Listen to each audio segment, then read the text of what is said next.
Life has a way of turning ordinary moments into extraordinary destinies. For James Morgan, a hard-working single father juggling two jobs to make ends meet, that moment came on a quiet highway outside Denver. Without hesitation, he plunged into a burning wreck to save twin infants, his hands bearing the scars of his courage. He never expected that the next morning, the thunderous arrival of a private jet would herald a new chapter in his life.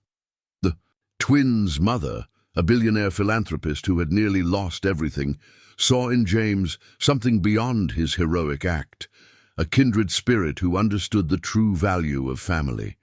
As their worlds collide, an unexpected connection begins to form, bridging the gap between their different lives. Could it be that fate had orchestrated this moment, bringing together two souls who needed each other just as much as those twins needed saving? Before we jump back in, tell us where you're tuning in from. And if this story touches you, make sure you're subscribed, because tomorrow I've saved something extra special for you. The calendar on James Morgan's refrigerator looked like a battlefield of red ink and coffee stains. Shift schedules collided with circled dates, each hour accounted for in his cramped handwriting. A pink post-it note stuck out among the chaos. "Dad, academic awards night. Please try to make it. Love, Em." James traced his finger over his daughter's neat handwriting, shoulders heavy with the knowledge that he'd have to reschedule his evening security shift again. The apartment manager had been understanding so far, but goodwill had its limits. At 16, Emma deserved better than a father who kept missing her moments. The ancient coffee maker sputtered to life, its familiar gurgle filling their small kitchen. Through the window, dawn was just beginning to break over Denver's eastern suburbs, painting the sky in shades of promise Emma always said looked like sherbet. The thought made James smile. His daughter had inherited her mother's gift for finding beauty in ordinary things. "You're up early." Emma appeared in the doorway, already dressed for school, her dark hair pulled back in a neat ponytail. She'd mastered the art of quiet mornings, adapting to their shared life with a maturity that sometimes broke James's heart. "Thought I'd get a head start." He poured 2 cups of coffee, adding the hazelnut creamer Emma preferred. "Martinez needs the Chevy done by noon, and I've got that interview at the foundation after my shift." Emma accepted her cup with a knowing, "Look, you mean the interview you've been putting off for 3 weeks?" She settled into her usual spot at their small kitchen table, where her calculus textbook already waited. "The one Mrs. Reynolds keeps calling about?" "The very same." James checked his phone. No messages from the garage yet. "But this time I'm actually going. Promised myself." His daughter's smile carried equal parts hope and skepticism. "Good. Because we both know you can't keep doing this forever." She gestured at the calendar, at the overlapping shifts and endless juggling act their life had become. James watched as she returned to her studies, marveling at how she'd grown into this wise, gentle soul. After Sarah's death 6 years ago, he'd feared he'd fail at raising Emma alone. But here she was, thriving despite their circumstances, pulling straight A's, while working part-time at the library. Pride and guilt warred in his chest, pride for who she'd become, guilt for all she'd had to adapt to. The garage kept them afloat, barely.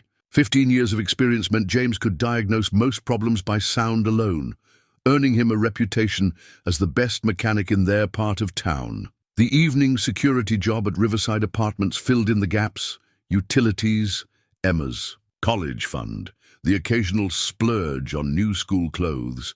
But dreams of sending her to Stanford seemed further away with each passing month. "Dad?" Emma's voice pulled him from his thoughts. "Promise me something?" "Anything, kiddo." "When you go to the interview today, just be yourself. Don't worry about fitting into their world." She closed her textbook with quiet determination. "Mrs. Reynolds chose you for a reason. The foundation needs people who understand what it's really like out here." James felt his throat tighten. "When did you get so wise?" "Must be all that. Coffee you let me drink." She stood, gathering her books. I've got study group before class. Don't forget to change out of your work clothes before the interview." After Emma left, James stood at the window, watching until she disappeared around the corner. The morning light had strengthened, illuminating the worn edges of their life, the second-hand furniture, the carefully mended curtains, the stack of bills by the phone. But it also caught the glint of Emma's academic medals hanging on the wall, the fresh flowers she insisted on buying each week, the family photos that told the story of love surviving loss. He picked up his work gloves, the leather worn smooth by years of use. The Victoria Reynolds Foundation was offering a chance at something different, a community outreach position that could mean regular hours, benefits, maybe even tuition assistance. But the thought of stepping into that gleaming downtown office, of trying to translate his life into their language, made his palms sweat. "Be yourself," Emma had said, as if it were that simple, as if being himself had ever been enough. James squared his shoulders, tucked his gloves into his back pocket, and headed out to face another day of trying to prove her right. The evening shift at Riverside Apartments had started like any other. James made his usual rounds, checking locks, nodding to familiar faces, his mind already on tomorrow's stack of repair orders at the garage. The spring air carried the scent of blooming crabapple trees, nature's small mercy in their concrete surroundings. His phone buzzed, a text from Emma. "Interview clothes pressed and ready. No excuses tomorrow, Dad." He smiled, typing back a quick thanks when the sound hit him. A screech of tires, followed by the unmistakable crunch of metal meeting metal at speed. The crash site was visible from the apartment complex's west entrance. Through the gathering dusk, James could see the glow of flames already licking at the night sky. His security training kicked in. Call 911, assess the situation, wait for first responders. The safe choice, the smart choice. But then he heard it, a sound that cut through every rational thought, the thin, desperate wail of a baby. James was running before he could second-guess himself, his boots pounding against the asphalt. The scene materialized in terrible clarity. A luxury SUV on its side, flames beginning to engulf the engine compartment. The driver's seat was empty, its door hanging open. Someone had made it out. The crying grew more intense. Not one baby, two distinct voices calling out in perfect, terrified harmony. "Hey! Anyone still in there?" James's voice bounced off the wreckage. No response except those desperate cries. Heat slapped his face as he approached the rear passenger side. Through the window, he could make out two car seats, both occupied. The twins couldn't have been more than 6 months old, their faces red. With crying, strapped into their seats as smoke began to fill the cabin. James tried the door handle. Locked, the metal was already hot enough to raise blisters. Without thinking, he stripped off his uniform shirt, wrapped it around his fist, and punched through the back window. Glass rained down as flames crept closer, hungrily consuming the vehicle's front end. "I've got you," he murmured, though the babies couldn't possibly understand. "I've got you both." His hands, now bleeding from the glass, worked quickly at the first car seat's straps. The synthetic material burned his palms, but he kept going. The first baby came free, just as sirens began to wail in the distance. James passed the infant. Through the broken window to a bystander he hadn't even noticed arriving. "Take her! There's another one!" Smoke was filling his lungs now, making every breath a struggle. The flames had reached the dashboard, and the heat was becoming unbearable. The second car seat's buckle had partially melted, forcing James to tear at it with raw fingers. Come on," he growled, finally feeling the mechanism give way. The baby boy came free just as the first fire truck rounded the corner. James clutched the infant to his chest, stumbling backward from the burning vehicle. Someone was shouting, probably at him, but all he could focus on was getting the baby to safety. His lungs burned with each step. The child in his arms had gone quiet, but James could feel the steady rise and fall of the tiny chest against his own. Paramedics swarmed around them, taking the baby, leading James to an ambulance. Questions flew at him from all directions. Was anyone else in the vehicle? Did he see the driver? Was he related to the victims? Through the chaos, James caught fragments of conversation. The driver had been the nanny who'd managed to escape, but was too disoriented to help with the rescue. The parents were out of the country. The babies were being airlifted to Children's Hospital. "Sir, we need to look at those hands," a paramedic insisted, guiding him to sit on the ambulance's bumper. James glanced down, surprised by the angry red blisters forming across his palms.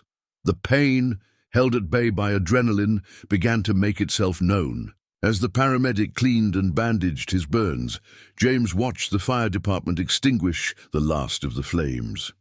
The SUV was a blackened shell now, a stark reminder of how close it had been. His ruined uniform shirt lay forgotten on the pavement, glass glittering around it like fallen stars. His phone, somehow still in his pocket, buzzed again. "Emma." "Dad?" "Mrs. Hodges just called. Said there was a big accident outside. Are you okay?" James looked at his bandaged hands, wondering how he was going to explain this to his daughter, how he was going to make it to either of his jobs tomorrow, how he was going to afford new uniforms. But when he closed his eyes, all he could see were those two tiny faces, alive and safe. Whatever came next, that was enough. "I'm okay, kiddo," he typed slowly, careful not to get blood on his phone. "Everything's okay, but I might need a rain check on that interview tomorrow." Dawn arrived with the sound of Emma rummaging through their first aid kit. James sat at the kitchen table, his bandaged hands cradled around a cup of coffee he couldn't quite manage to lift. The local morning news played quietly on their ancient TV, the anchor's voice providing a surreal soundtrack to their morning. A local hero, James Morgan, who risked his life to save twin infants from a burning vehicle. The children, now identified as the Ainsworth Reynolds twins, are in stable condition at Children's Hospital. "They got your name wrong twice before they finally fixed it," Emma commented, applying fresh ointment to his burns with careful strokes. "And you should see what they're saying online. You're trending." James winced, both from the ointment and the news. Great. Just what we need. He'd already received calls from both his bosses, supportive but clear about needing coverage for his shifts. 3 days of lost wages loomed ahead like an oncoming storm. "Mrs. Reynolds called while you were in the shower," Emma said casually. Too casually. "Apparently she's been trying to reach you all morning." "Emma, I told her you were resting, but that you'd absolutely be available to meet with her today." She finished wrapping his right hand with the precise attention she brought to everything. "She seemed very interested in the fact that you were already scheduled for an interview at her foundation." The ghost of a smile crossed James's face. "Playing matchmaker with my career now?" "Someone has to." Emma's expression softened. "Dad, this isn't just about the interview anymore. You saved her grandchildren. The least you can do is let her thank you properly." A distant rumble interrupted their conversation, growing steadily louder until it seemed to fill their entire apartment. The coffee in James's cup trembled. Through their kitchen window, a sleek private jet descended toward the small municipal airport nearby, impossibly close and impossibly elegant against the morning sky. "That's not normal," Emma whispered, moving to the window. Their apartment complex sat along a regular flight path, but private jets never came this way, never flew this low. James stood to join her, his hands throbbing with the movement. Together, they watched the jet land, its white body gleaming in the morning sun. Even from this distance, the Reynolds Foundation logo was visible on the tail. "Do you think—" Emma's question trailed off as a black town car turned onto their street 10 minutes later, coming to a stop directly in front of their building. James felt suddenly conscious of their surroundings, the worn carpet, the second-hand furniture, the careful patches in the curtains Emma had sewn herself, a lifetime of making do, of stretching dollars until they screamed, laid bare for someone, who probably spent more on breakfast than they did on monthly rent. The doorbell rang, its cheap electronic chime somehow more embarrassing than ever. "I'll get it," Emma said, already moving. "Try to look heroic." She opened the door to reveal a woman who seemed to occupy more space than her petite frame should allow. Victoria Reynolds wore a simple black dress that probably cost more than James's car, but it was her eyes that commanded attention. Sharp, intelligent, and currently fixed on James with an intensity that made him grateful he was already sitting down. "Mr. Morgan." Her voice was warm but precise, like afternoon sun through crystal. "I hope you'll forgive the early hour and unexpected arrival. When one's grandchildren are saved from certain death, normal social protocols seem somewhat inadequate." She moved into their apartment with graceful confidence, taking in their home, not with the judgment James had feared, but with keen interest. A second woman followed her in, younger, professionally dressed, clutching a tablet computer with a look of barely contained anxiety. "I'm Victoria Reynolds," she continued, though they all knew it was unnecessary, "and I believe we have several matters to discuss. Your heroic actions last night, of course. The interview you were scheduled for today, which I understand may need to be postponed due to your injuries, and perhaps—" And she glanced at his bandaged hands, her expression softening. "A few other possibilities I'd like to explore." Emma had positioned herself slightly behind James's chair, one hand resting protective on his shoulder. He could feel her practically, vibrating with suppressed excitement. "Mrs. Reynolds," James began, then stopped, unsure how to continue. How did one make small talk with a billionaire whose grandchildren you'd just pulled from a burning car? "Victoria, please." She settled onto their worn couch as if it were a throne, her assistant perching nervously beside her. "And before we begin, I insist you let my personal physician examine those hands. He's waiting in the car, and I've learned it's best not to leave Dr. Chen waiting. Brilliant man, but rather impatient."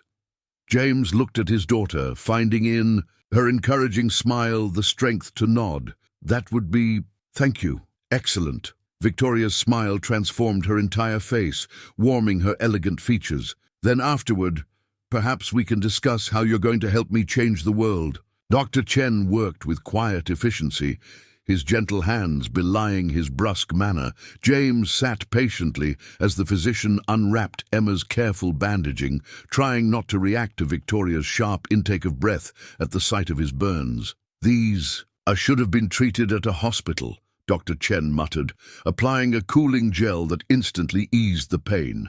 "But the home care was well done. Your daughter has steady hands." Emma beamed at the compliment, still hovering nearby with barely contained curiosity. Victoria's assistant, introduced as Ms. Parker, had produced a tray of coffee and pastries from somewhere, transforming their humble kitchen table into an impromptu meeting space. "The twins," James finally managed to ask. "How are they?" Victoria's composed exterior cracked slightly. "Stable, no burns, minimal smoke inhalation. The doctors say—" She paused, collecting herself. "The doctors say that without your intervention, we would be having a very different conversation this morning. I just did what anyone would do." "No," Victoria's tone was firm. "You did what very few would have the courage to do. I've seen the security footage, Mr. Morgan. You didn't hesitate, not for a moment." James shifted uncomfortably as Dr. Chen began rewrapping his hands with professional-grade bandages. "James, please. And I heard crying, that's all. When you hear a child in danger, you act," Victoria finished. "Yes, I'm beginning to understand that about you." She sipped her coffee, studying him over the rim of the cup. "Tell me, James, what do you know about the Reynolds Foundation?" Emma straightened in her chair. This was the interview they'd been preparing for, albeit under very different circumstances. "You're one of the largest private foundations in the country," James began, recalling his research, "focused on community development, education, and emergency response. You've been particularly successful with your rapid deployment program for disaster relief." Victoria nodded, pleased. "And what made you apply for the community outreach position?" "The truth." James glanced at Emma, who gave him an encouraging nod. "Your foundation doesn't just throw money at problems. You build relationships, create sustainable solutions." I've seen your work firsthand in this neighborhood. The after-school programs, the job training center. You give people tools, not just handouts. And you understand those people, Victoria said softly. Their struggles, their pride, their determination. She set down her cup with deliberate care. That's exactly why I've been trying to recruit you for the past month. James blinked. I'm sorry? Your name first crossed my desk after you organized that unofficial repair workshop at the community center, teaching single parents basic car maintenance so they wouldn't be taken advantage of by unscrupulous mechanics. Victoria's eyes sparkled. Did you think that would go unnoticed? Emma was practically bouncing in her seat. Dad's been doing that for years. He even helped Mrs. Hodges set up a similar program for basic home repairs. I know. Victoria smiled at Emma's enthusiasm. We've been watching your father for quite some time. His interview today wasn't just for the community outreach position. I want him to help redesign our entire approach to neighborhood revitalization. The room seemed to tilt slightly. James looked down at his bandaged hands, then back at Victoria. I'm a mechanic. You're a problem solver, she corrected. Someone who sees what needs to be done and does it, whether that means pulling children from a burning car or teaching vulnerable people how to protect themselves. The fact that you can also fix engines is just a bonus. Dr. Chen finished his work and packed his bag, exchanging a knowing look with Ms. Parker. They'd clearly seen their employer in this mode before. The position comes with full benefits, of course, Victoria continued, including educational assistance for dependents. She glanced meaningfully at Emma. Stanford has an excellent engineering program, I hear. James felt his throat tighten. How had she known about Emma's dreams? Take the weekend to think about it, Victoria said, rising gracefully. Though I suspect your daughter has already made up your mind for you. Children's Hospital stood like a colorful beacon against the afternoon sky, its windows reflecting the setting sun. James adjusted his borrowed tie, Emma's insistence, as he followed Victoria through the sliding doors. The contrast between this bright, modern facility and the county hospital where Sarah had spent her final days made his chest tight. Uncle James! A small voice rang out across the lobby. Sophie, his 7-year-old niece, broke away from her mother and ran toward him. His sister Jenny wasn't far behind, concern etched on her face as she eyed his bandaged hands. I came as soon as I saw the news, Jenny said, hugging him carefully. Emma called to tell me you were coming here. I thought you might need some family. Victoria watched the exchange with quiet interest.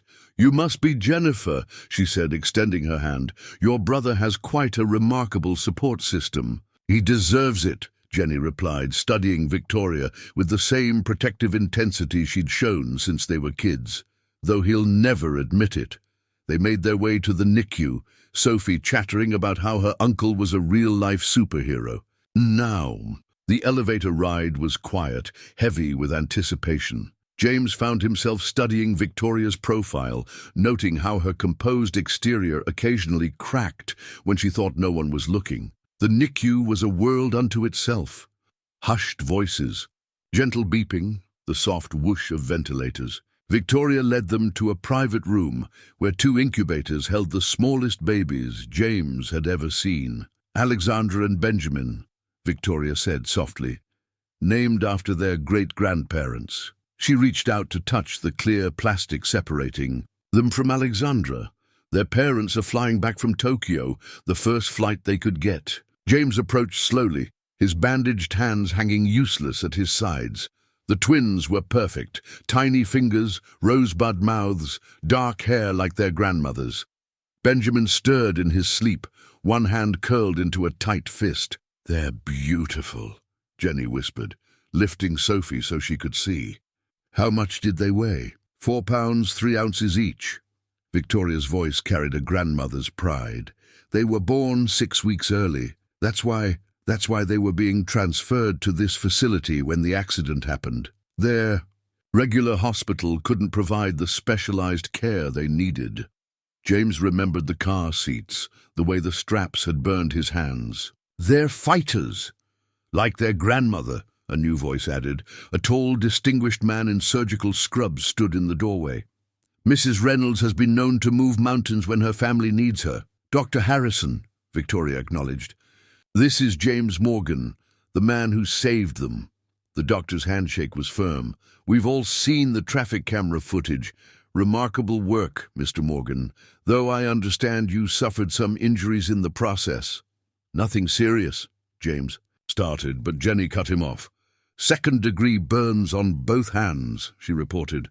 He's under strict orders to let them heal properly. Dr. Harrison nodded approvingly. Good. We need more people looking after our local hero. He turned to Victoria. The latest tests are encouraging.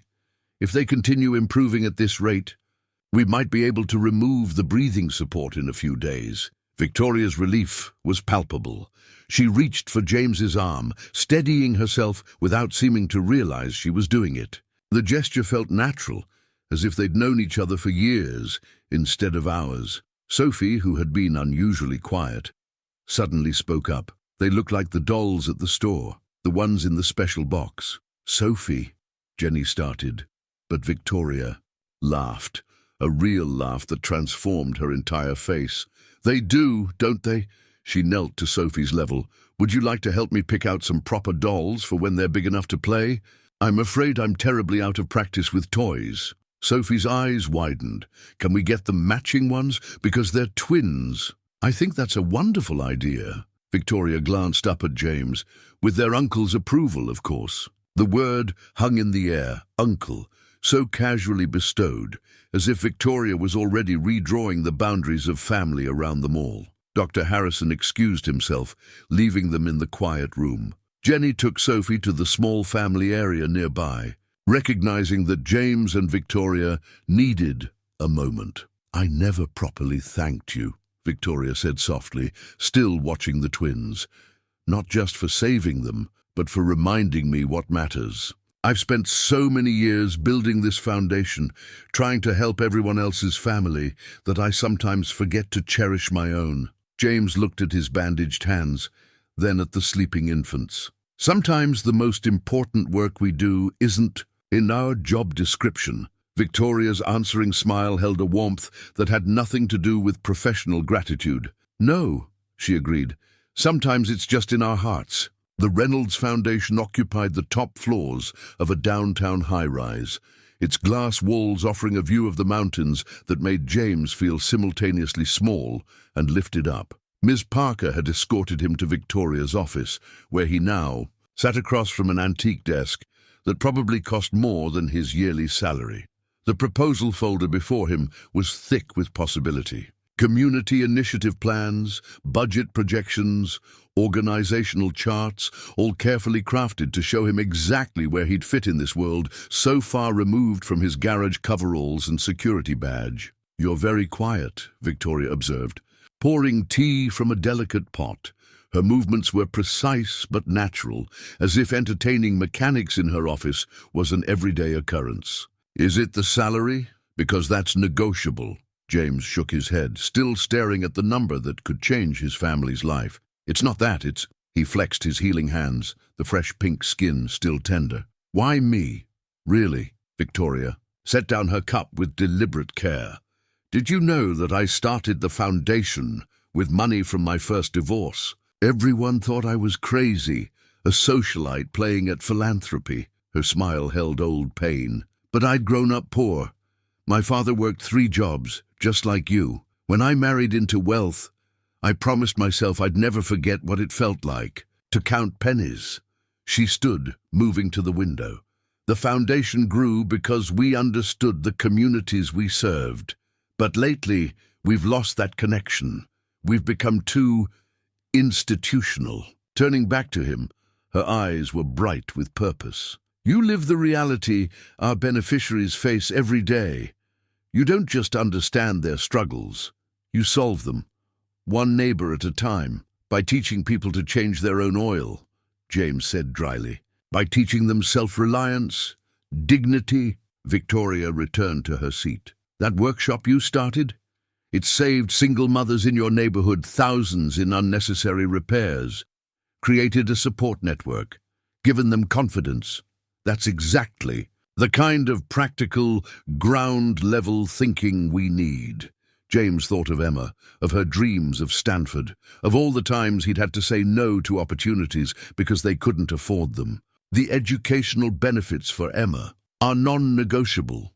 Victoria finished firmly. That girl of yours has a brilliant future ahead of her. Let us help make it happen. It feels like charity. It feels like family. Victoria's correction was gentle but firm.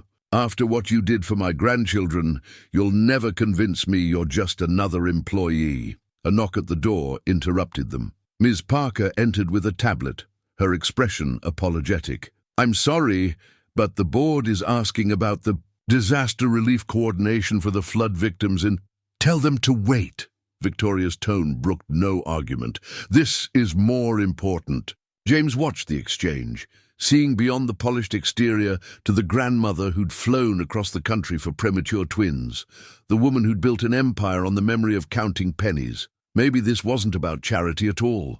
Maybe it was about recognition, one survivor of hard times seeing another. I have conditions, he said finally. Victoria's eyes sparkled. I expected nothing less. I keep teaching the workshops, and we expand them. Not just car repair, but basic home maintenance, financial literacy, whatever the community needs. Done. I want to stay involved with the hands-on work, no getting lost in boardrooms and paperwork. Absolutely. Victoria was already making notes. Though you'll need a proper suit for donor meetings. James smiled despite himself. And Emma's college fund is in her name only. If something happens to me, it's protected, Victoria assured him. I've already had the lawyers draw up the paperwork. She'll have her Stanford dream, James. You have my word. He looked down at the proposal again, seeing not just numbers and plans, but possibilities. Emma's future. A chance to help others like him, to turn his hard-won knowledge into something bigger than himself. Where do I sign? Victoria's smile was warm with triumph and something else, something that made his heart beat a little faster. Welcome to the family, James. Both of them. The suit felt like a costume, even after a month. James tugged at his collar as he waited for the elevator, nodding to executives who now knew him by name. His new office, still strange to think of any space this high up as his, overlooked the same streets he'd spent years patrolling as a security guard. Morning, Mr. Morgan. The young intern David hurried to catch up with him. Mrs. Reynolds asked me to remind you about the donor meeting at 10, and the community center called. They're ready to launch the expanded workshop program whenever you give the green light. James smiled at the kid's enthusiasm. David reminded him of himself at that age, hungry to prove himself. Tell them we'll start next week. And David, I told you it's just James. The elevator opened to controlled chaos. The Foundation's rapid response team was coordinating relief efforts for a flood in Nebraska, their usual efficiency complicated by bureaucratic red tape. James! Victoria's voice cut through the noise. She stood in the conference room doorway, elegant as always, in a charcoal suit that somehow made her silver hair look like a crown. We need your perspective on this. Inside, maps and logistics reports covered every surface. Senior staff members argued over the best way to get supplies past local authorities, who seemed more interested in protocol than helping victims. What's the hold-up? James asked, scanning the situation reports. Politics, Victoria sighed. The local emergency management team won't authorize our vehicles without proper certification, which could take weeks. Meanwhile, people are displaced, homes are underwater, and we're stuck playing paperwork games. James studied the map, a familiar warmth spreading through his chest, as Victoria leaned close to point out the affected areas. Her perfume, subtle and elegant, reminded him of spring mornings. Then something clicked. Wait, the trucking company that handles deliveries for my old garage. They're certified for emergency transport. The owner, Mike, he's helped with disaster relief before. Victoria's eyes lit up. Can you call him? Better. James pulled out his phone. Hey, Mike. Remember that favor you owe me for fixing your daughter's car before prom? Time to collect. Within an hour, they had a convoy of properly certified trucks ready to move. Victoria watched with poorly concealed admiration as James coordinated with his old contacts, speaking their language, building bridges between two worlds that had seemed so far apart just weeks ago. "You're good at this," she said quietly as the team dispersed to implement the new plan. "Better than good. You see solutions where others see walls." "I just know people," James shrugged, but couldn't help feeling pleased. When you've spent enough time in the trenches, you learn who to call, who to trust. That's exactly why I wanted you here. Victoria's hand brushed his arm, a touch so light it might have been accidental. "How's Emma settling into her new school?" The question warmed him even more than her touch. Victoria had insisted on moving them to a better school district, arranging everything so smoothly that James had hardly had time to protest. "She's thriving, made the robotics team, of course, and her college counselor thinks Stanford is definitely within reach now." "Of course it is. That girl of yours could run this foundation one day if she wanted." Victoria's pride in Emma felt genuine, personal. "Speaking of which, she mentioned you're still doing oil changes on weekends." James felt his face heat. "Old habits, and some of my regular customers, they depend on those discounted rates." "I'm not criticizing." Victoria's smile held something that made his heart skip. "I think it's admirable. In fact," she paused, considering, "what if we set up a foundation-sponsored automotive care program? Professional mechanics offering services at reduced rates for qualified families. You want to franchise my weekend hobby? I want to take what works, your direct approach to helping people, and make it accessible to more communities." She held his gaze. "Unless you'd rather keep your weekends to yourself." The question carried weight beyond business proposals. They'd been dancing around this growing connection between them, both too professional, too careful to acknowledge it directly. "My weekends are flexible," he said finally, watching her eyes soften at his response. "As long as I can still make Emma's robotics competitions. I wouldn't dream of interfering with those." Victoria gathered her papers, her movements deliberately measured.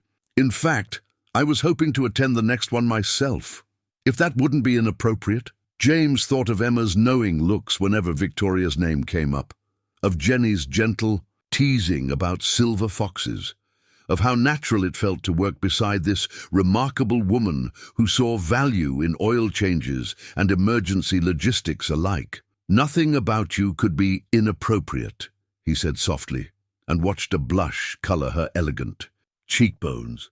The email arrived on a Tuesday morning, anonymous but precisely aimed.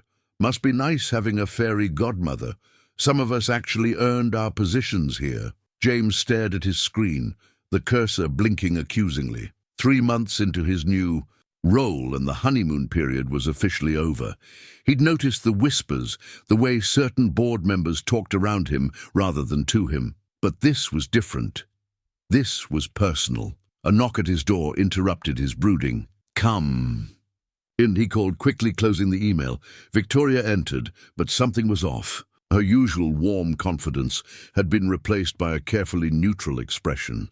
"Do you have a moment?" "Of course." He gestured to the chair across from his desk.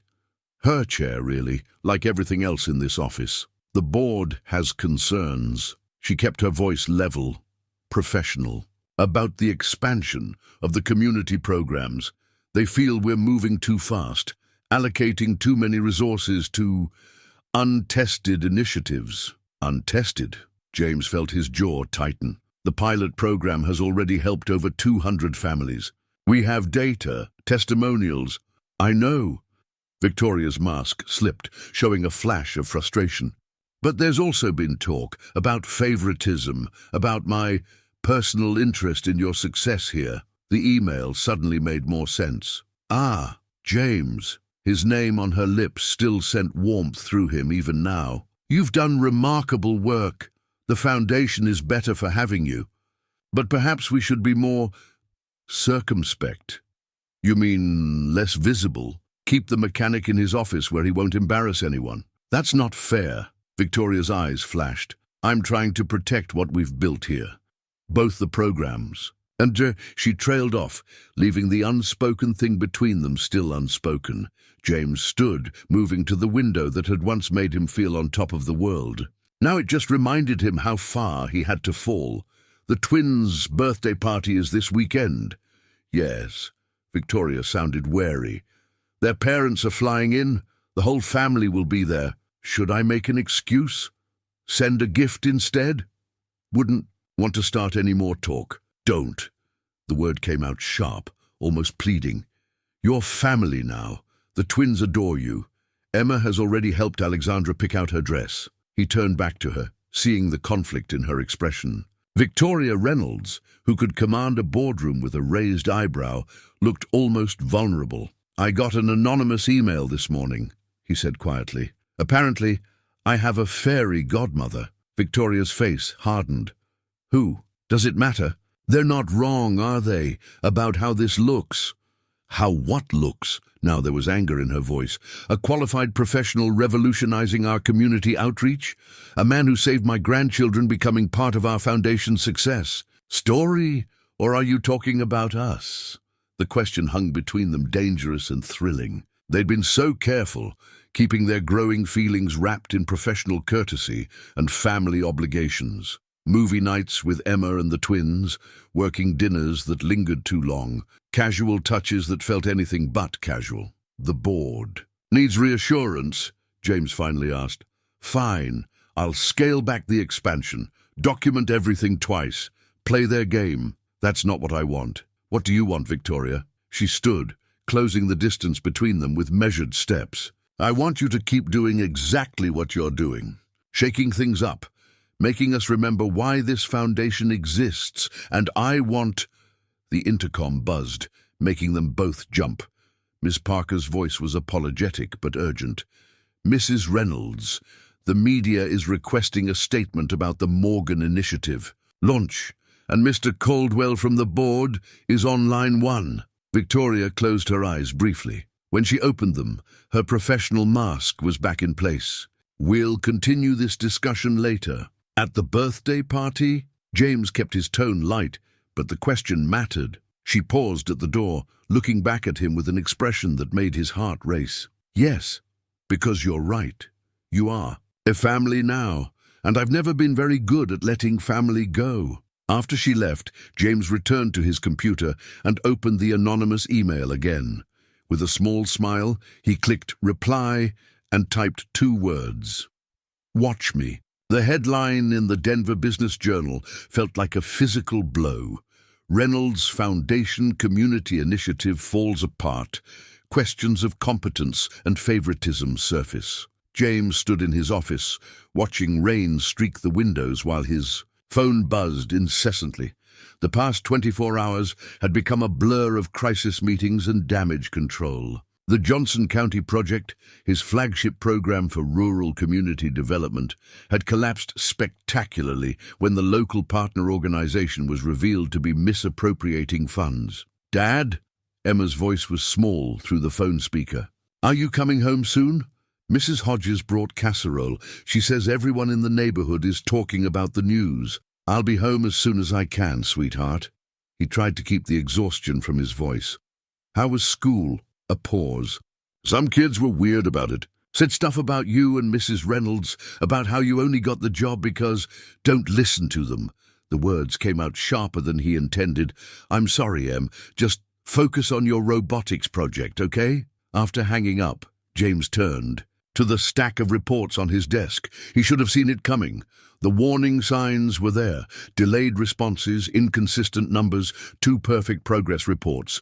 But he'd been so eager to prove himself, to show the board that his methods worked on a larger scale. A soft knock interrupted his self-recrimination. Victoria stood in the doorway, looking more tired than he'd ever seen her. The board meeting's been moved up to tomorrow morning, she said, closing the door behind her. They want a full review of all your initiatives. Victoria, don't. She held up a hand. Just let me handle this. We can contain the damage, spin it as a learning experience. The foundation has weathered worse. Has it? Because your ex-husband's quotes in that article seem pretty damning. James picked up the paper. The Reynolds Foundation used to be known for its prudent management. Now it appears personal feelings have clouded professional judgment. Victoria's face tightened. Richard always did have a talent for twisting the knife. He's still bitter about the Foundation's success after our divorce. He's not wrong, though, is he? James sank into his chair. I rushed this. Wanted so badly to prove myself that I didn't do proper due diligence. Now the whole program's compromised, and your reputation... Stop it. Victoria moved closer, her perfume cutting through his misery. This isn't about me, the Johnson County. Operation fooled everyone, including our external auditors. You're not responsible for their corruption. Tell that to the families who were counting on those programs. The single mothers who needed the job training. The kids who were supposed to get computers. His voice cracked. I promised them. Help, Victoria. Real help, not just fancy proposals and photo ops. And we'll still help them. She perched on the edge of his desk, close enough that he could see the tension in her shoulders. But first, we need to handle this professionally. The board, the press.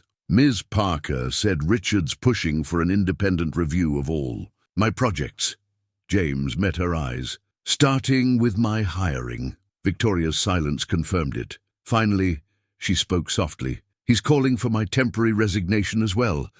Claims I'm too emotionally invested to make objective decisions. The weight of those words hung between them. All their careful dancing around their feelings, their professional boundaries, seemed pointless, now that it was all splashed across the business pages anyway. Maybe he's right. James stood, needing to move. Maybe I should step down. Go back. To the garage, keep helping people on a smaller scale where I can't hurt anyone. Is that what you want? Victoria's voice was dangerously quiet. To give up? Let them win? I want... He stopped, running a hand through his hair in frustration. I want to do good work without compromising you. I want to help people without wondering if every success will be attributed to favoritism. I want... me. The word was barely a whisper. James turned to her, his heart pounding. Yes, God help me, yes, and that's exactly why I should leave. Victoria stood slowly, her expression unreadable. The board meets at 9 tomorrow. I expect a full report on your desk by morning.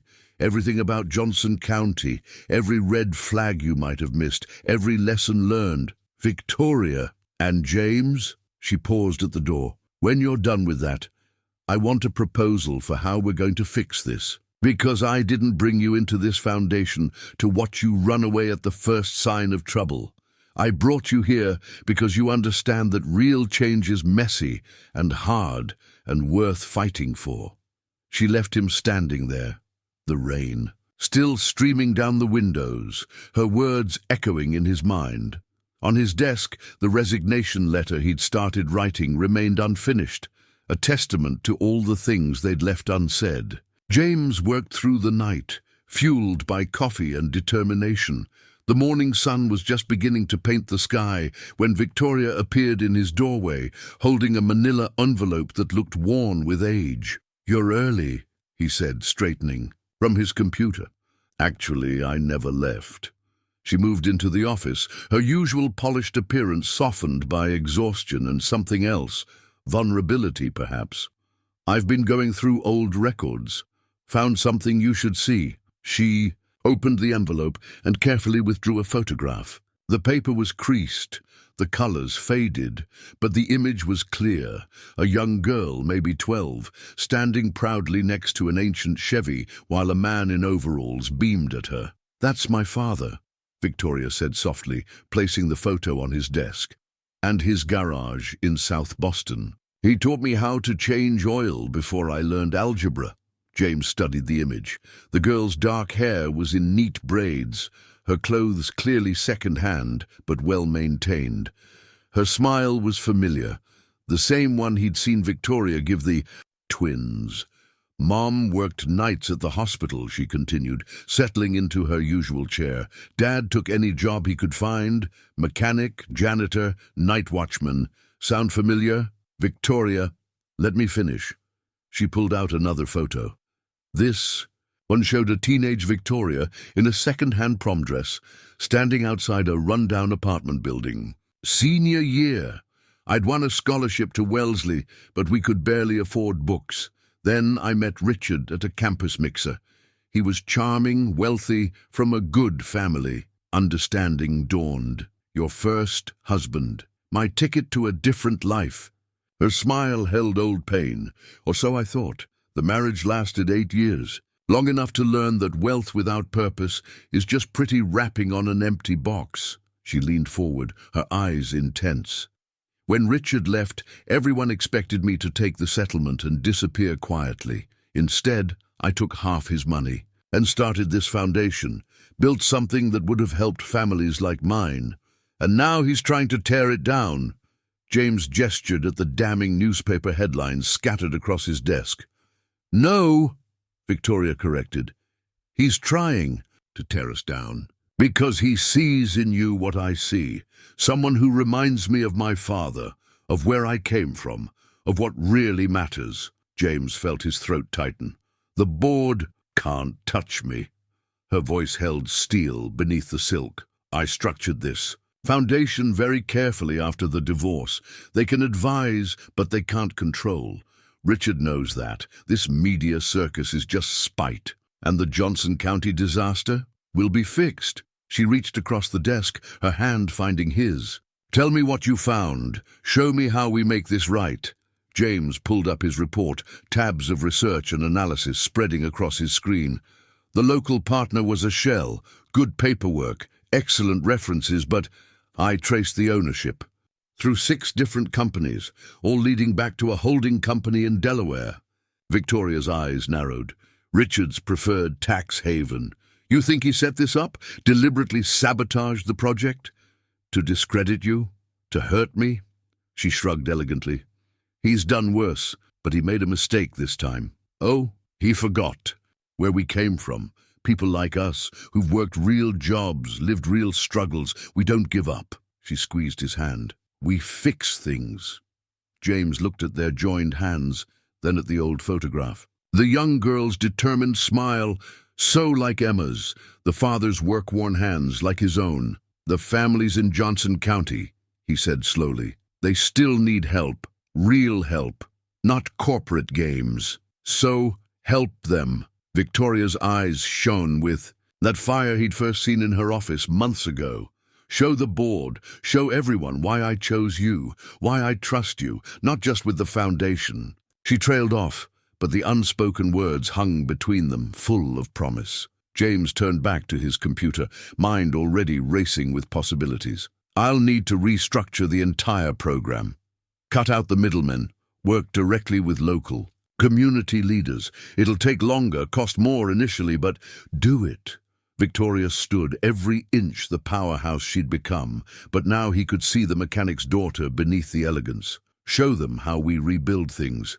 Together. The boardroom felt like a courtroom, with 12 pairs of eyes watching James set up his presentation. Victoria sat at the head of the table, every silver hair perfect, her expression carved from marble. Richard lounged near the other end, radiating smug certainty. Mr. Morgan, Board Chairman Willis adjusted his glasses. I understand you have an explanation for the Johnson County situation. Not an explanation, James replied, clicking to his first slide. A solution. He brought up a map dotted with red markers.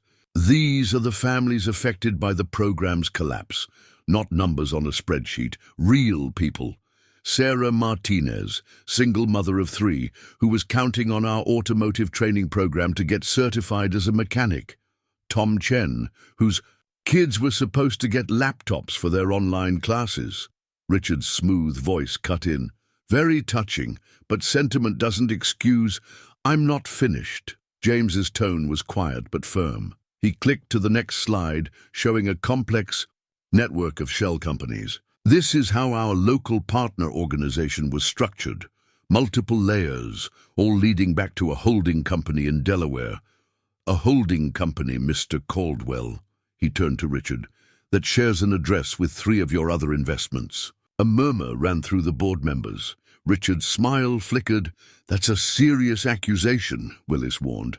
"It's a documented fact." Victoria's voice carried absolute authority, one that our legal team is very interested in. James continued, bringing up new slides. "But that's not why we're here. We're here because these families still need help. So I've developed a new approach, direct engagement, no middlemen.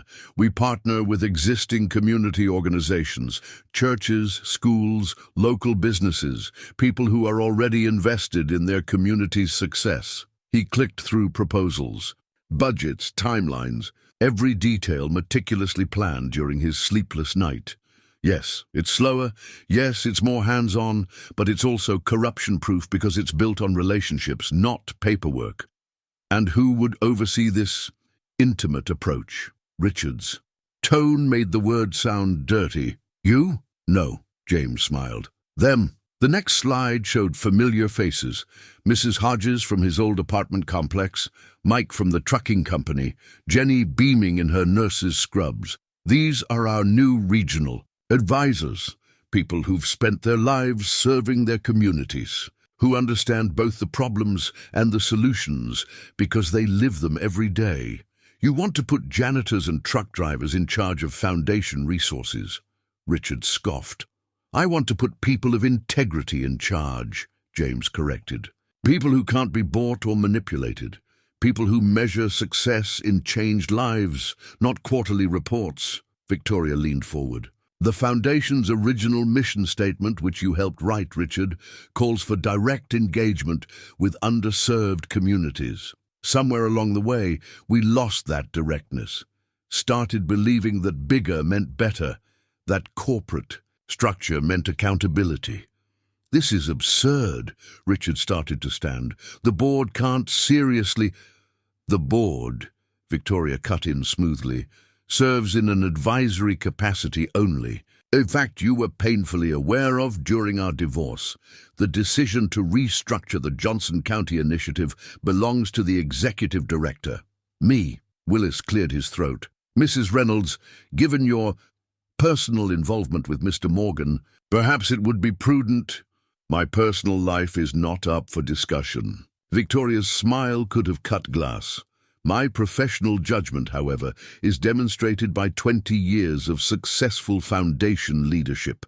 Leadership that began, need I remind everyone, after I discovered my then-husband embezzling funds through eerily similar shell companies." Richard went pale. Board members shifted uncomfortably in their seats. "Now," Victoria continued, "we can waste time discussing ancient history, or we can focus on helping the families who are counting on us. James has presented a viable solution that returns us to our core mission. I'm implementing it immediately." She stood, command radiating from every inch. "Those who share our commitment to real community engagement are welcome to stay on the board.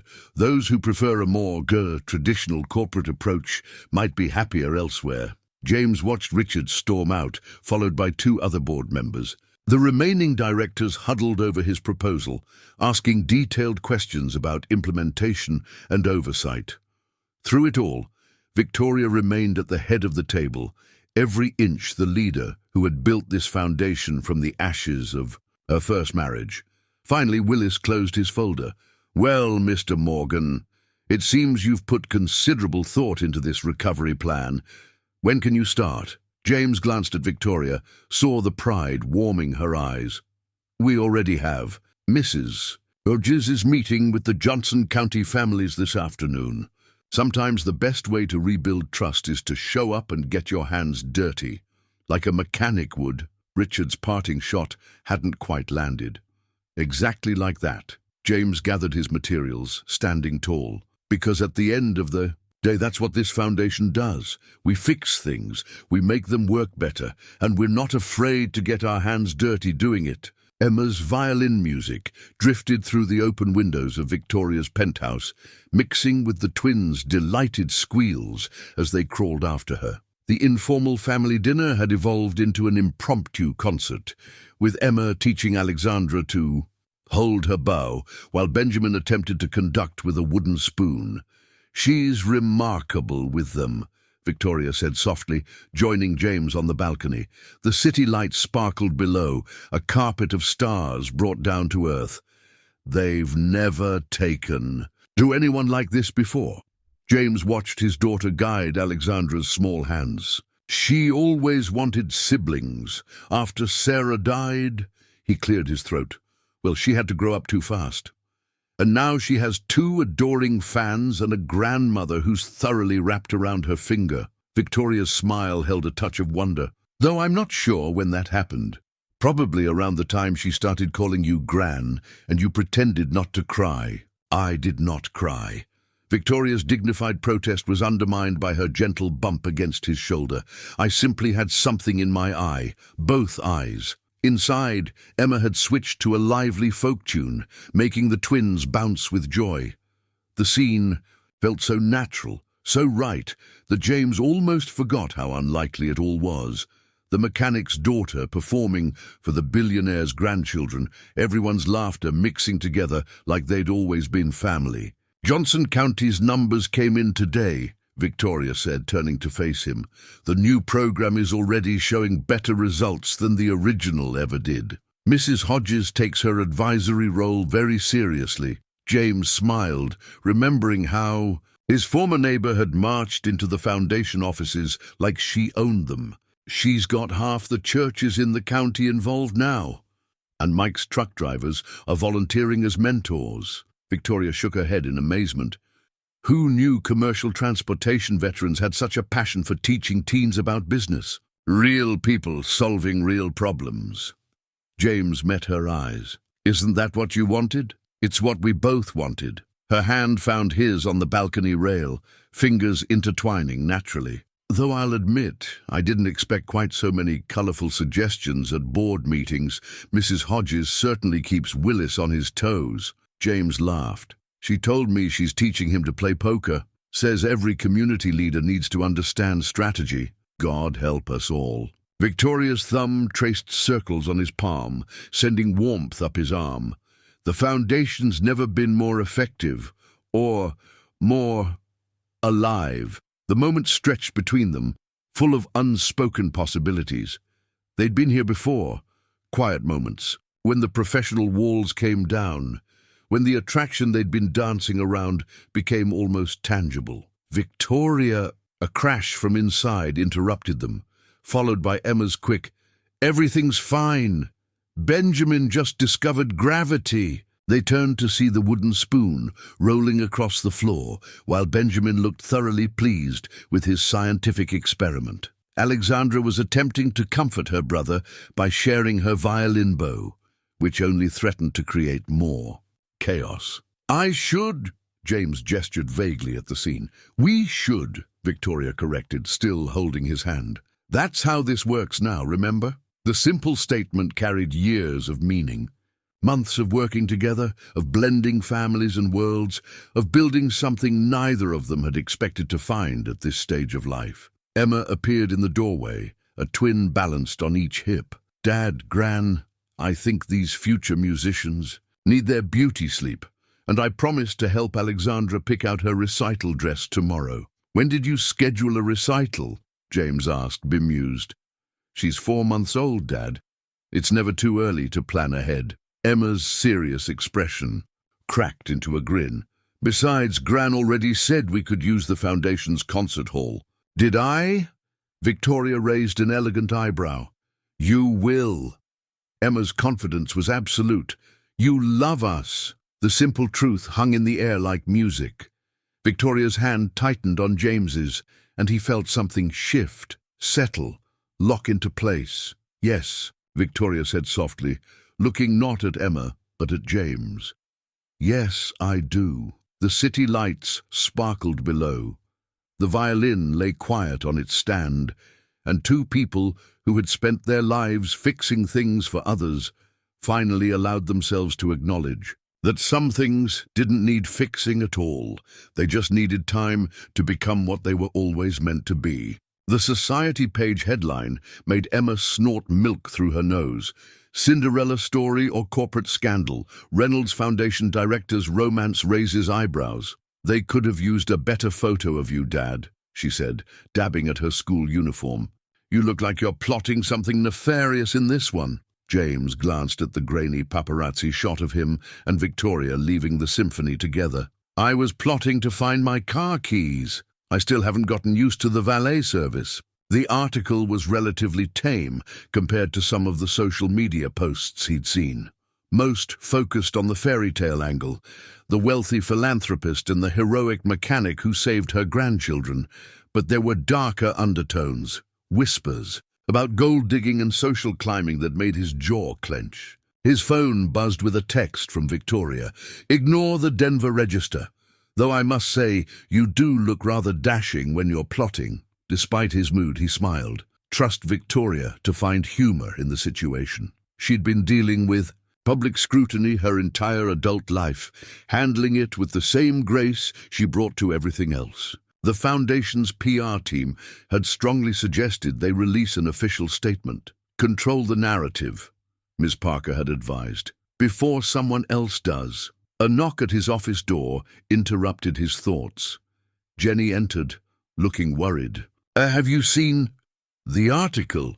Emma's already critiqued my photogenic qualities." "Not that one." Jenny handed him her tablet. "This." The business blog post was more pointed.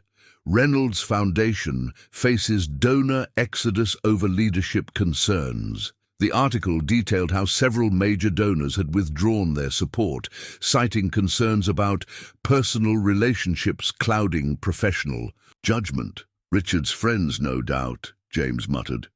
"Probably," Jenny agreed. "But they're not wrong about the money walking. I just got out of a budget meeting. We're looking at a 15% drop in donations for next quarter." James leaned back, feeling the weight of responsibility settle on his shoulders. The Johnson County program was expanding, helping more families than ever. They couldn't afford a funding shortfall now. His intercom buzzed. "Mr. Morgan, Mrs. Reynolds, needs you in the main conference room. Something about the Riverside Community Center proposal." He found Victoria surrounded by blueprints and budget reports, her reading glasses perched on her nose. She looked up as he entered, her smile warming him despite his concerns. "Perfect timing. I need your opinion on—" She stopped, seeing his expression. "Ah, you've seen the numbers." "Jenny told me." He closed the door. "Victoria, if our relationship is hurting the foundation, don't." She removed her glasses, fixing him with that penetrating gaze. "Don't even think about it. We have to be practical. These programs depend on donor support. These programs depend on integrity." Victoria stood, moving to face him. "The moment we let public opinion dictate our personal lives is the moment we lose everything we've built here. And if we lose the funding to help people, if all our work falls apart because donors can't handle the idea of us together, then we find new donors." Her voice held steel, ones who care more about results than romance. "Besides," a slight smile touched her lips, "you haven't heard the best part." She handed him another tablet, open to a different article. This one was from a respected philanthropy journal, analyzing the foundation's recent performance. The data was clear. Their new community-based approach was yielding better results at lower costs than traditional models. "Keep reading," Victoria urged. Near the bottom, he found it. 3 major charitable foundations had expressed interest in replicating their program model. One was offering substantial grant funding to help expand it nationally. "Turns out," Victoria said softly, "some people care more about helping families than about who's falling in love with whom." The phrase hung in the air between them. They hadn't used that word yet, love, though they both knew that's what this was. "The twins' parents called," she continued. "They're handling the press for us, going to tell the whole story, the rescue, the foundation work, everything.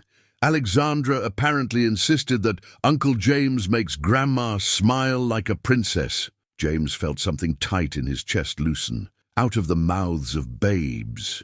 "Indeed." Victoria stepped closer. "So, shall we get back to these blueprints? Unless you're still planning to nobly sacrifice our happiness for the donor spreadsheet." He caught her hand, marveling as always at how perfectly it fit in his. You know, Mrs. Hodges would say that any donor who can't handle a little real-life romance doesn't understand community at all. Mrs. Hodges is a wise woman.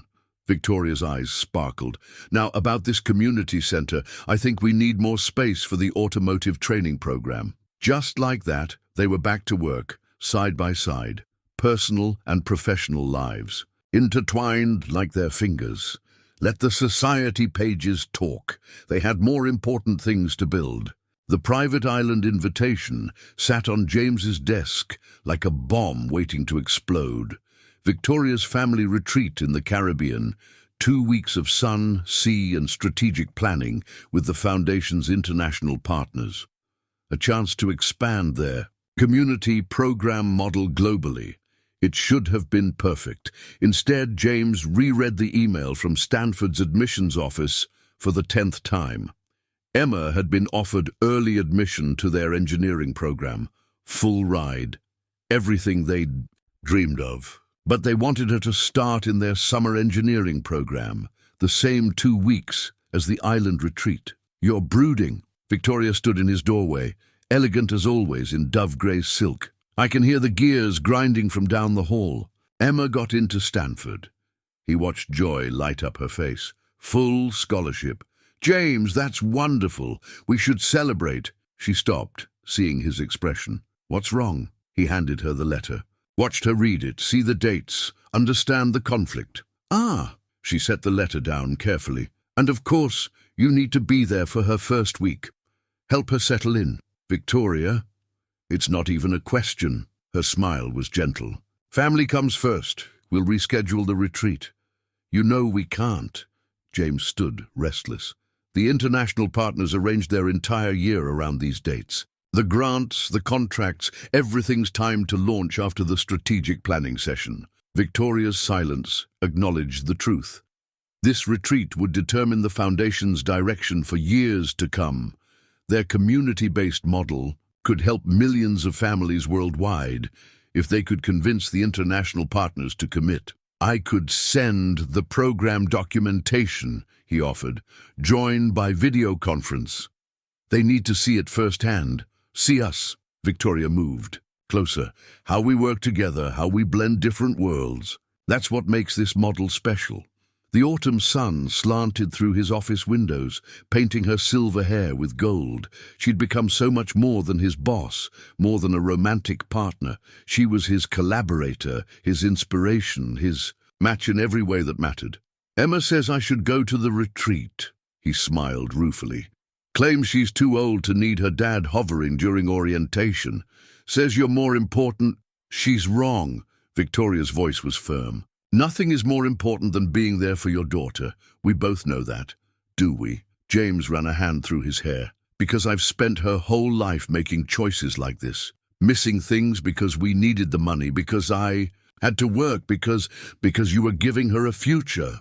Victoria caught his restless hand in hers, and now she has it. Stanford, her dream school, our dream. He squeezed her fingers. Ever since she was little, watching robotics videos on our ancient laptop, I promised her mother I'd get her there. Somehow. Victoria was quiet for a moment.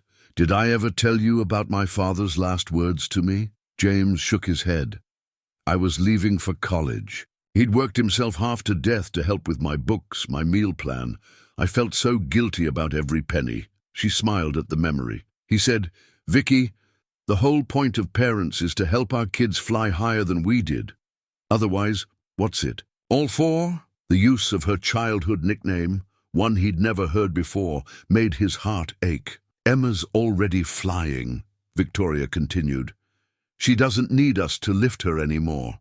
She needs us to celebrate her success, to show her that it's okay to soar. By missing her first week at college, by showing her that her father has a life too, love too. Victoria's eyes held his. That's the other gift parents give their children, permission to be fully human, to have dreams of their own. James looked at the island invitation again. 2 weeks that could change thousands of lives. 2 weeks that could cement his partnership with Victoria, both professional and personal. The foundation will still be here. Victoria's smile turned mischievous. Though I was thinking, Stanford's engineering program runs for 6 weeks. The retreat is only 2. Understanding dawned. You want to turn it into a working vacation. Stay on the island. Help Emma settle in California, then implement the international program from there. The foundation does own a rather nice property in Palo Alto. Her eyes sparkled, and Mrs. Hodges has been asking to take point on more executive decisions. You'd do that? Rearrange everything? For the chance to help my future stepdaughter move into college, to watch you become not just a wonderful father, but a man following his own dreams. Victoria touched his cheek. I think I just did. The word stepdaughter hung between them, a future neither had dared voice until now. James caught her hand, pressed a kiss to her palm. We'll need to check with Emma first, he said. Make sure she's okay with her future stepmother helping. Decorate her dorm room. Victoria's laugh was warm with joy and promise. I suspect she's already planned it. The foundation's new logo filled the presentation screen, 2 hands clasped together, one wearing work gloves, the other bare, forming a bridge between stylized city buildings and suburban homes. Simple, powerful, real. It's perfect, Victoria whispered as the international partners murmured their approval. They sat together on the island retreat's conference deck, ocean breezes carrying the scent of tropical flowers. Though I suspect Emma had a hand in the design.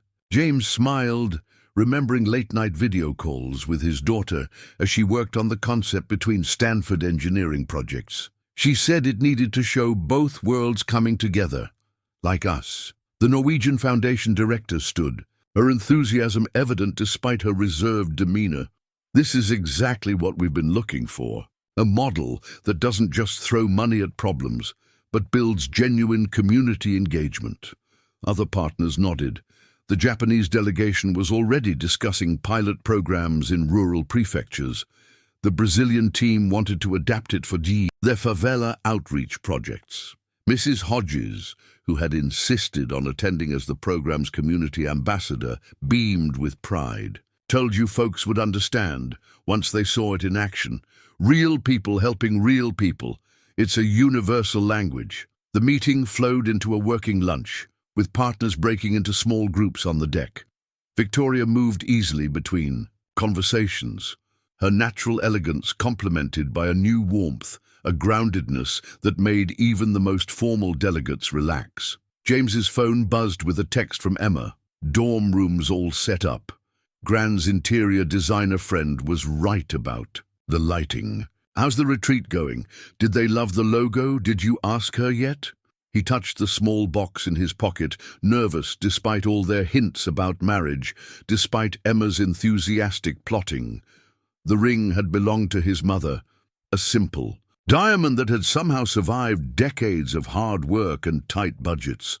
Victoria wore jewels worth more than his old garage, but this one meant something different. James? Victoria appeared at his elbow. The Australian group wants your input on adapting the automotive program for remote communities. He followed her to a quiet corner of the deck, but instead of joining the Australian delegates, she drew him toward the railing. The Caribbean stretched endlessly blue before them, as full of possibility as their future. I had an interesting call this morning, she said casually, from the contractor in Palo Alto. Apparently, someone authorized extensive renovations to the foundation's property there. Guest house, expanded garage, even a workshop space. Heat crept up James's neck. Emma might have mentioned you were thinking of spending more time in California. You know, to be closer to the twins when they visit their West Coast grandma. Did she now? Victoria's eyes danced. And I suppose the workshop is just a coincidence? Well, Stanford's engineering department might need some practical expertise, and their automotive club could use a faculty advisor. James Morgan. She turned to face him fully. Are you planning our future without consulting me? The moment had come, though not quite as he'd planned it. No sunset dinner, no carefully rehearsed speech, just them, with the ocean wind in their hair, and the sound of international partnerships being born around them. "Actually," he said, reaching for the box, "I was hoping to consult you about that right now." Victoria's breath caught as he opened it, revealing the modest diamond catching. "Caribbean sun. It's not much," he started, but she pressed her fingers to his lips. "It's everything." Her voice was soft but sure. "It's us. Is that a yes? That's, what took you so long?" She held out her left hand, letting him slip the ring on. It looked right at home among her more expensive pieces, like their two worlds merging into one. "Though I suspect Emma's been planning this for months. Weeks, at least." James drew her close, professional boundaries forgotten. "She's already calling the Palo Alto house our Stanford Command Center." "Smart girl." Victoria's smile was radiant. "She gets that from her father." Around them, the retreat continued. Mrs. Hodges was regaling the European delegates with stories about community organizing. The Brazilian team was sketching program modifications on napkins, real people solving real problems, just as they'd envisioned. "We should get back," Victoria murmured, though she made no move to leave his embrace. "They'll be expecting us to guide the afternoon session." "Let them wait a minute." James breathed in the scent of her perfume, the ocean air, the future. "Some things are worth pausing for, like building a life together, like building everything together." He kissed her softly, there in front of international partners and ocean views. The foundation, our family, our dreams, all of it. Victoria's new ring caught the sunlight as she touched his face. "Well then, partner, let's get back to work. We've got a lot of building to do." The foundation's concert hall had been transformed into a wonderland of soft colors and twinkling lights. Alexandra and Benjamin, dressed in matching outfits that somehow remained pristine despite the cake everywhere else, held court from their high chairs like tiny royalty receiving their subjects.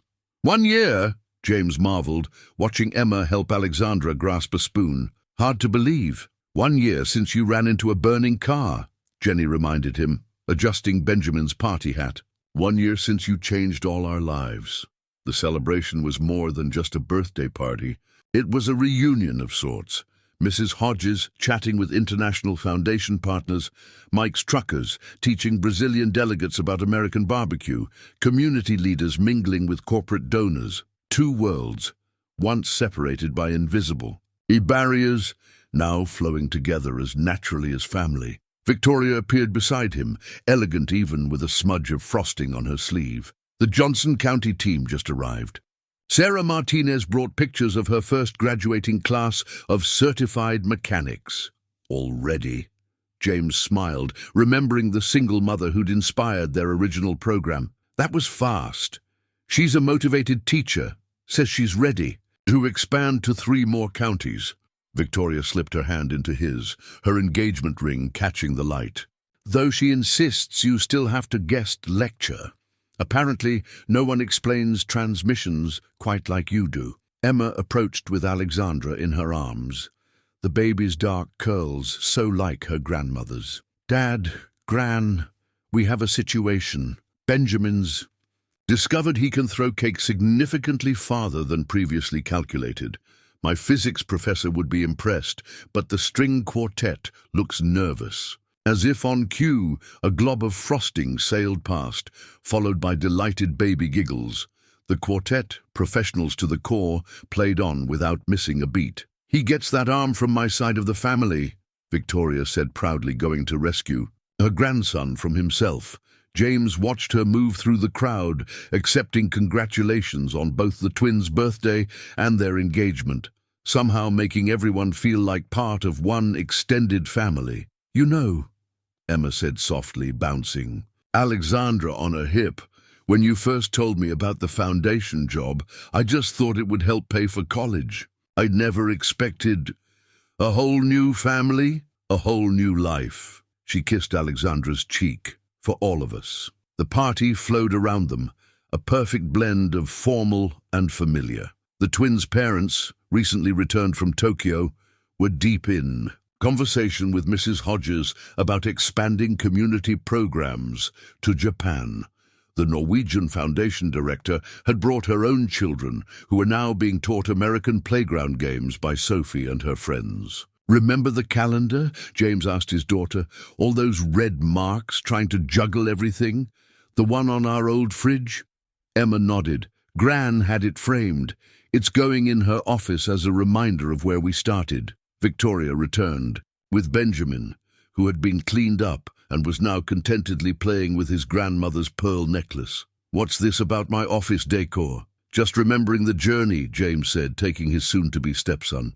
"From burning cars to birthday parties, from security guard to international program director," Victoria added. "From lonely nights to full houses. From counting pennies to counting blessings," Emma finished, making them both laugh. The quartet began a new piece, something soft and sweet that made the babies yawn in harmony. As if on cue, other children at the party began to show signs of sugar crash, and parents started the gentle process of gathering their things. Mrs. Hodges approached, her eyes suspiciously bright. "You did good, James. Sarah would be proud of all this, of who Emma's become, of who you've become." The mention of his late wife didn't hurt like it used to.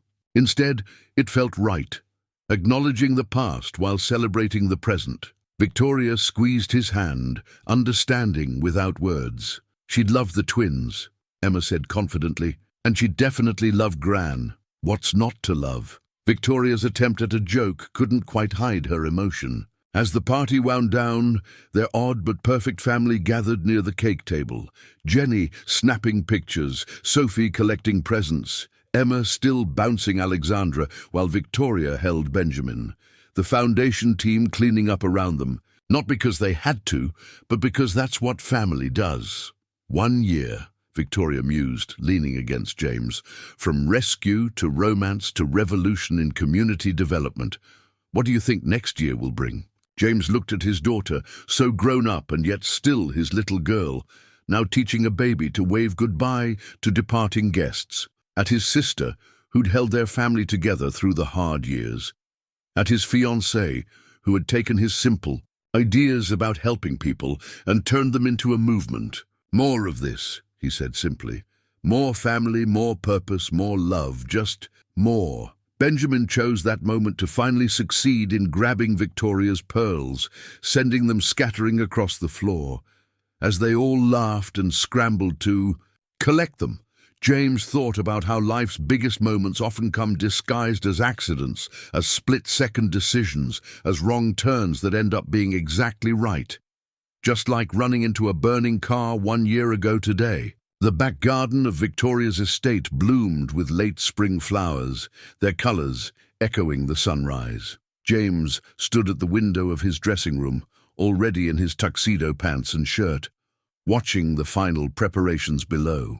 Emma's graduation. Cap and gown hung nearby, ready for tomorrow's Stanford ceremony. "Having second thoughts?" Jenny teased, entering with his bow tie. "Because I've got Mike's truck warmed up if you need a getaway vehicle." "Just thinking," James smiled, letting his sister fuss with his collar, about how many things had to go wrong before everything could go right. 1.5 years had passed since the rescue, since the day Flames and Fate had changed their lives. The Foundation's community program now operated in 12 countries, with Mrs. Hodges regularly traveling to train new regional directors. "Someone's got to show them how it's done properly," she'd insisted. Emma had thrived at Stanford, her innovative designs for accessible automotive repair equipment already attracting attention from major manufacturers. She'd insisted on completing her degree on schedule, even with all the wedding planning. "Dad!"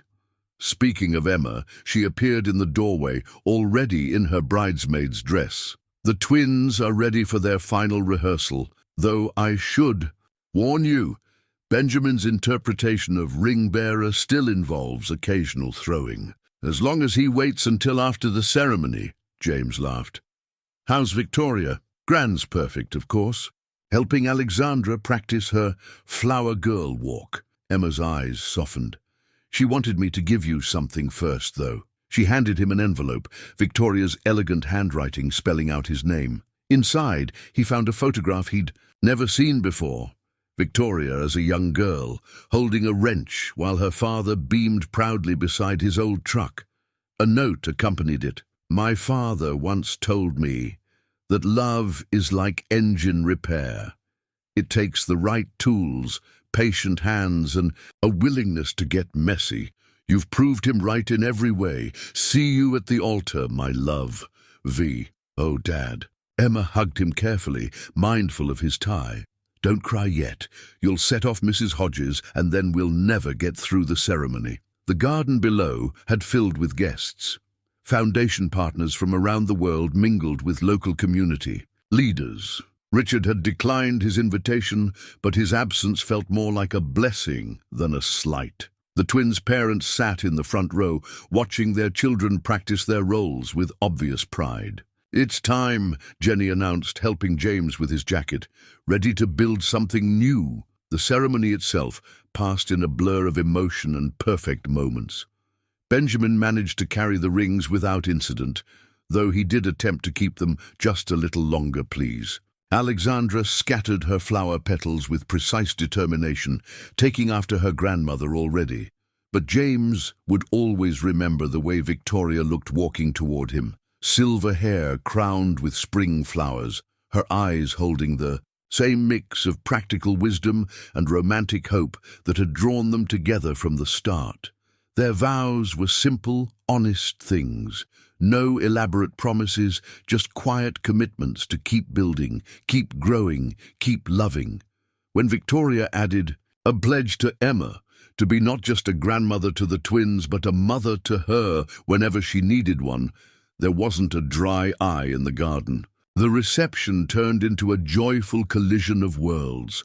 Mrs. Hodges taught international delegates line dancing, while Emma's Stanford professors discussed engineering principles with Mike's truckers.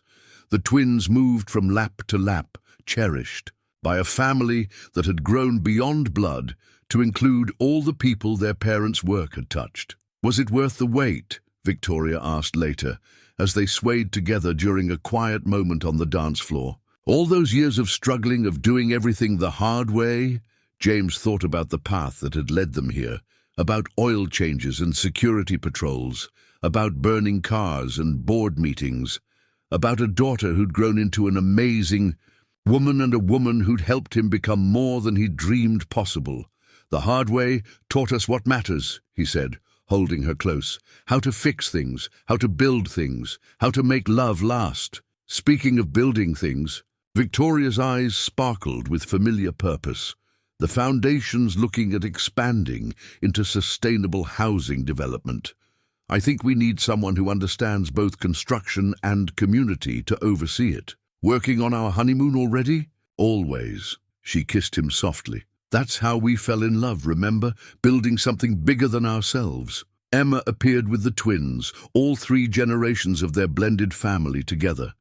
Sorry to interrupt, but Alexandra has an announcement she absolutely can't wait to make. The baby girl, serious as a judge, patted James's cheek and declared, "Papa," for the first time. Not to be outdone, Benjamin immediately echoed his sister, though it came out more like "Papa." And there it was, the final piece clicking into place. A family built from scratch, like the best things in life. A love story that had started with an act of courage and grown into something that would touch generations. Victoria wiped happy tears from her eyes. Well, Mr. Morgan, ready for this next great adventure? James gathered his family close, marveling at how perfectly they all fit together. With you, always. After all, the best mechanics knew that sometimes the most beautiful machines were the ones you built yourself, one careful piece at a time, with love in every part.